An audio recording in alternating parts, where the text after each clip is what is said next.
এমন হরি বলার সময় আর পাবে না।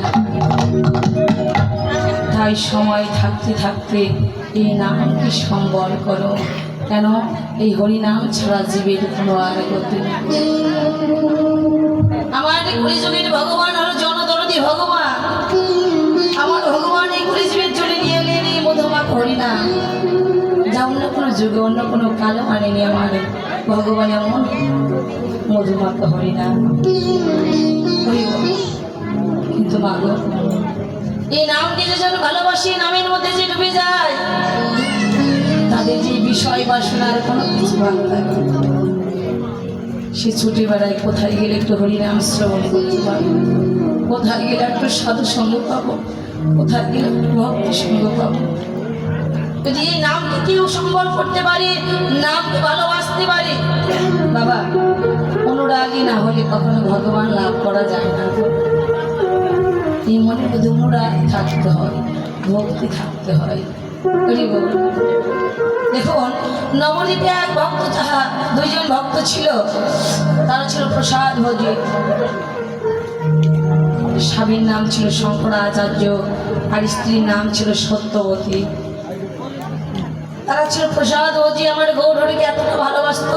আমার গৌরহরি যখন সকল ভক্তদের নিয়ে সকালবেলা হরিনাম করতো, সেই ভোরবেলায় হরিনামে সংকীর্তনে বের হতো। হরিনাম সংকীর্তন শেষ করে, পরিক্রমা শেষ করে ওই শঙ্করাচার্যের বাড়িতে প্রসাদ পেত সকল ভক্ত।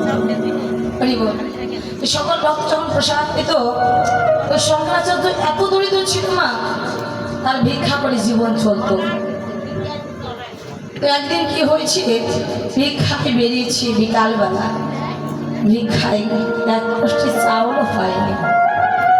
যখন ওই চাউল পায়নি, ওই শঙ্করাচার্য তার স্ত্রীর কাছে এসে বলছে, গো সকাল হলেই তো গৌরহরি আমার ঘরে আসবে, আচ্ছা বলো এক কষ্ট চাউলও পেলাম না, তাহলে কি করে গৌরহরিকে সেবা দেব? আমার এই কলিযুগের ভগবান হলো কাঙ্গালের ভগবান। কেন? আমার ভগবান কি পছন্দ করে? কচু শাক, লাইয়ের তরকারি, লাইয়ের পায়েস, ডুমুরের তরকারি, এসব পছন্দ করে। আমার ভগবান হলো কাঙ্গালের ভগবান। আমার ভগবান কখনো রাজভোগ চাই না। আমার ভগবান কখনো ওই ক্ষীর সর ছানা নবনী চাই না।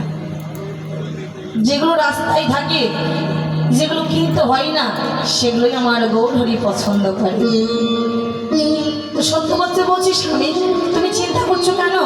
জানো আমাদের ঘরের চালে একটা কচি লাউ হয়েছে, সকালবেলা প্রভুকে ওই কচি লাইয়ের পায়েস বানিয়ে দেব। ঠিক আছে। যখন সকালবেলা হয়েছে, ভোরবেলা হয়েছে, এবার শঙ্করাচার্য কি করেছে, স্নানে গেছে। যখন স্নানে গেছে, ওই সত্যবতী ওই ঘরের চাল থেকে কচি লাউটি পেরেছে। কচি লাউটি যখন